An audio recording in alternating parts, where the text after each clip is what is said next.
Good day, friends.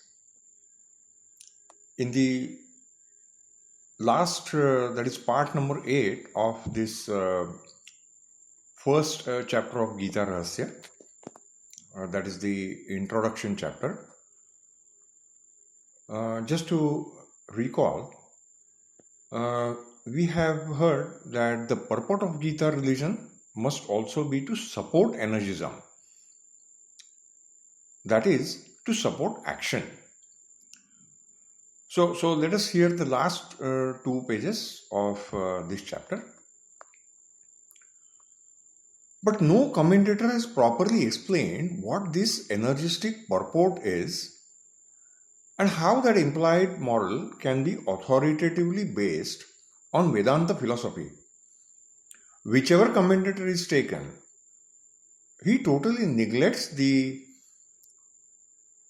upakram of the Gita,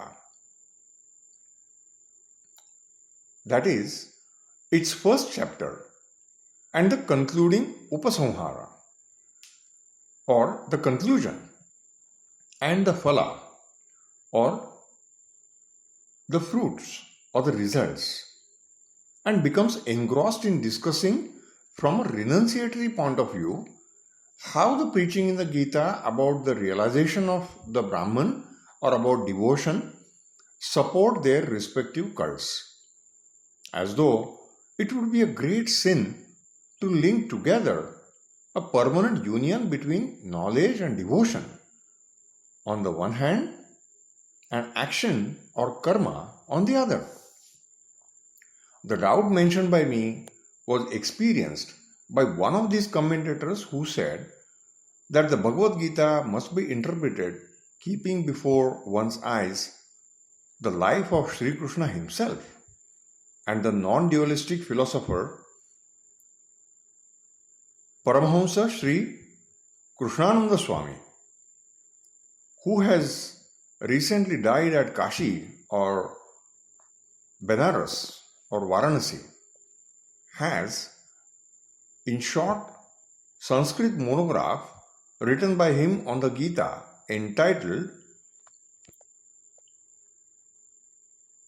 Gita Paramarsh, made the definite statement that Tasmad Gita Nama Brahmavidya Mulay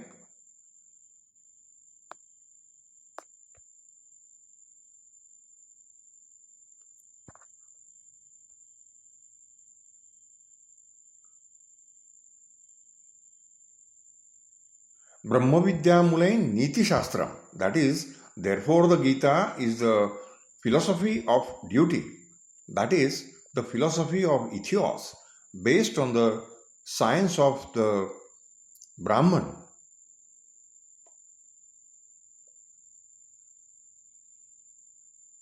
Or Brahmavidya.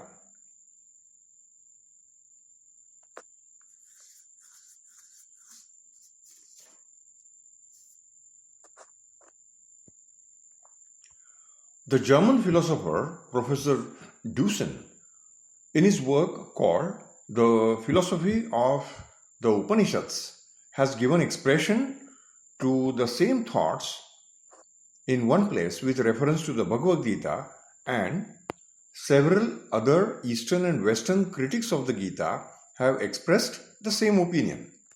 Nevertheless, none of these persons have thoroughly examined the Gita or attempted to clearly and in detail show how all the statements, deductions, or chapters in it can be explained as being connected together on the basis of the philosophy of energism or karma.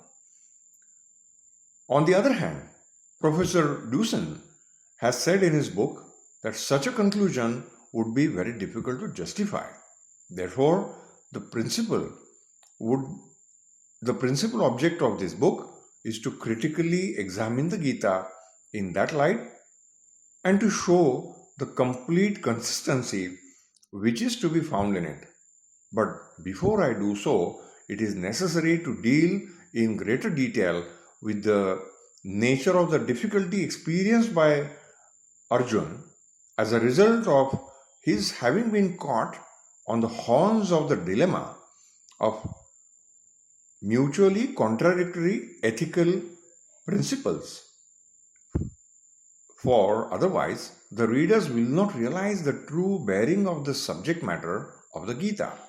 Therefore, in order to understand the nature of these difficulties in the shape of having to decide between action and inaction, and to explain how a man on many occasions becomes nonplussed by being caught in the dilemma of shall I do this or shall I do that? We shall now first consider the numerous illustrations of such occasions which are come across in our sacred books and especially in the Mahabharata.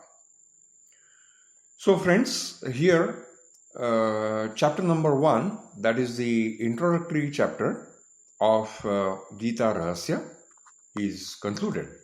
And chapter number 2, the next chapter, which is named as the desire to know the right action, or karma jidnyasa in the local language, we will continue to listen into. Thank you very much.